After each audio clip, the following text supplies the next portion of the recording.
Hey, it's Kevin from PersonMadeMallet Object. I have finished gluing some beautiful wood handles to some of these cast urethane and brass shaping with a stainless steel core mallet heads.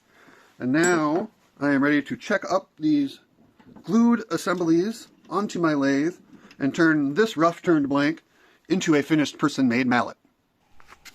First, I use a narrow parting tool to put a radius on the butt end. Then switch to a 3/4 inch roughing gouge to start to shape the flare at the end, get the handle down to the diameter of the brass ring that's up at the mallet head, and start to shape and refine the bulge in the center of the handle and the flare at the end. Then a small round carbide tool to take that brass transition down to smooth the transition from the head to the handle, and finish refining the butt of the handle in that center section. Then check a few reference points with the caliper and smooth out the curve.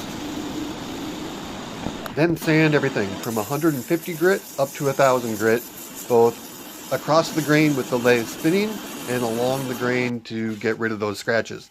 Sanding's even more boring to watch than it is to do, so I cut most of that out. I've been using Odie's oil for a few years on the knives with no complaints and a lot of compliments, so I'm using it on the mallet too. I apply it on the lathe with a lot of heat to catalyze that finish, and then it gets a couple coats of wax on top for a nice tactile feel. There you have it. This piece is Bolivian rosewood, aka Morado, Paufero, so many names. There we have another person-made mallet, ready for the button and the sort of coin that gets embedded in the end here, the logo coin. Got a few more here. Cheers, be well, make on.